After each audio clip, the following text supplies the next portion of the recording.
Hey, this is Neil's Han Dynasty. That's Ginger. Please like, share, and subscribe. Ginger asked you to. So did Striker. Isn't that right, Striker? Yeah. Be kind, helpful, and grateful because it's better than being a jerk. Get your cats and dogs spayed and neutered. It helps the world's pets population.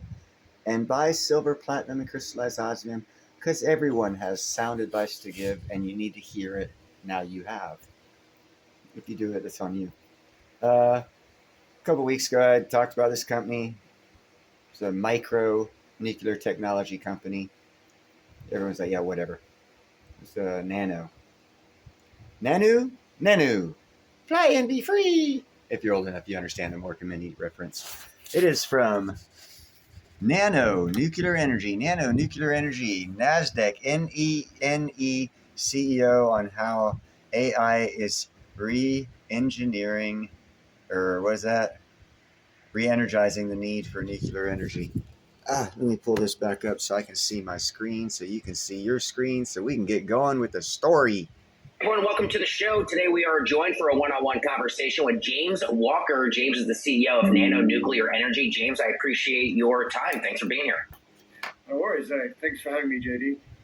So first, let's start with a base definition for any of our listeners who might be a bit unfamiliar. James, what is microreactor technology, and how does it differ from traditional nuclear reactors?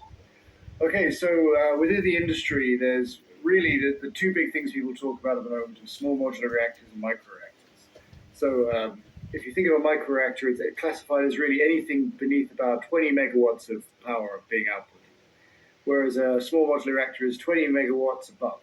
And I think the largest small modular reactor I've seen is 480. So let's just say small modular reactors run from 20 megawatts all the way up to almost 500 megawatts.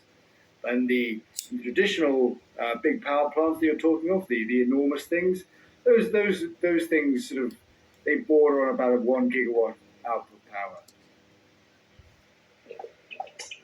So it sounds as if, as far as you're situated, the smaller the better. Is that a good way to read the situation?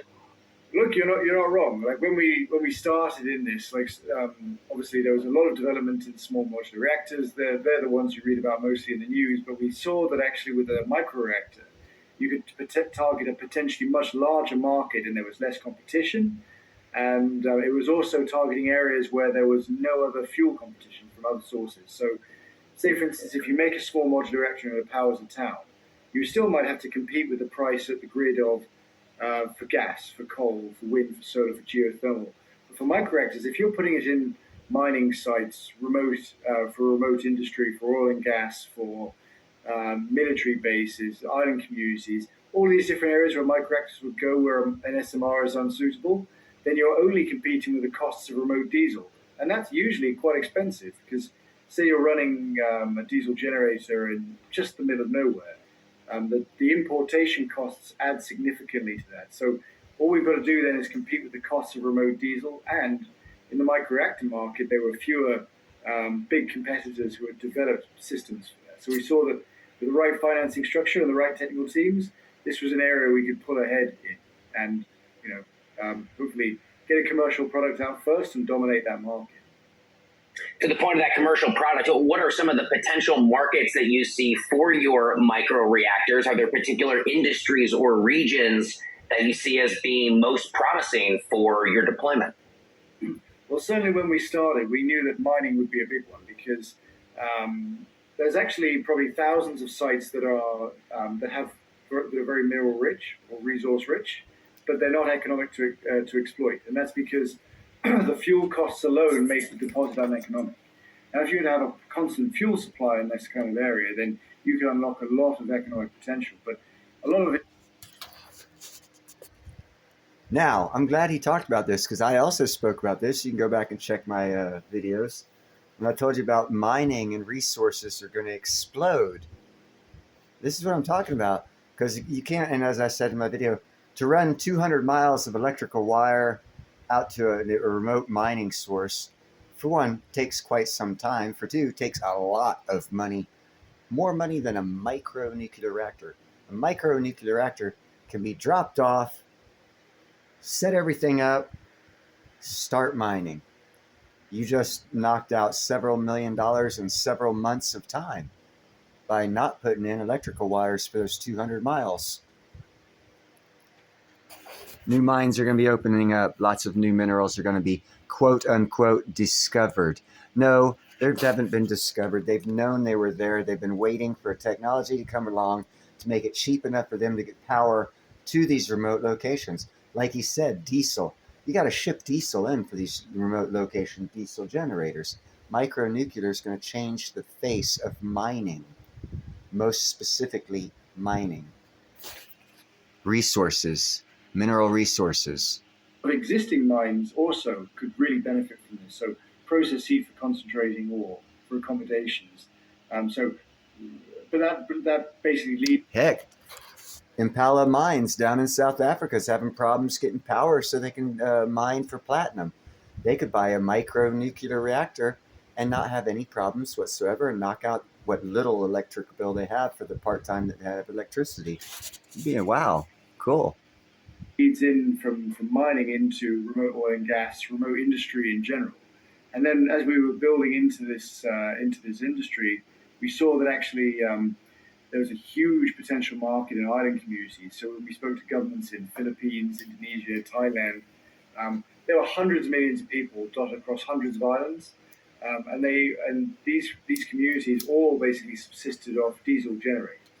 And this meant intermittent power, it was polluting, and it meant very high costs.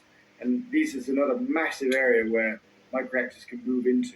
And you could make that similar argument in the continent of Africa as an example, where they've got large population centers that have no power, and it's just not feasible to run power transmission lines to these areas. But like I just said, put a microreactor into these locations, you can have vertical farms, you can have mining communities and power for industry and desalination plants. So there's, as I say, you could make 100,000 of these things a year and you still probably wouldn't hit the potential of the market. James, I hope you don't mind the next question. I always ask a CEO in your situation how closely you follow the stock price. Anyone who by now in our interview has bothered to look up ticker symbol NNE at the NASDAQ seems that Nano Nuclear Energy is up some 262% year to date. Talk to me about what you attribute the overall market cap of the company rising so significantly to. And then to my main question, how often do you track stock price for your company day to day? You know, it's a funny thing because I try and not look, because the problem is that like there's so much action in the stock that if you could just watch it, go up and down, and then you're going to lose a lot of time. And I've got so much to do that like I just don't want to get distracted by it. And like sometimes I do fall for the habit of looking in the morning, and it's obviously doing something exciting, and it makes you want to come back every 15 minutes and have a look. So like the habit is to try and not look. And maybe at the end of the day, I might clock in and just see what it's done. But sometimes, you know, it might. There's days where it's jumped like $5, and then people are calling you and be like and telling you, and so you get roped into the whole looking thing. So I do try and avoid it, but sometimes you just can't help yourself. Fair enough. I feel like if those of us who are not CEOs have our own portfolios and we fall victim to checking in day to day, I can only imagine what it's like for your position. So thanks for letting me ask that, and I appreciate a bit of context. And again, the growth for the companies. Anyhow, we don't need to hear any more of this bull crap. You got the gist of it. You know, I talk about it and, you know, whatever. But now someone else is talking about it just a couple days after I did. I guess I'm not as early as I thought I was. Oh, I'm slipping. But you heard the stock price. I told you guys it was listed on the Russell 3000 about a week or so ago. And it keeps going up and up and up and up and up. But I don't give financial advice. I'm just an idiot who talks crap and don't have that many subscribers to listen, so it doesn't matter. But I'm right. That's the important thing. I'm right.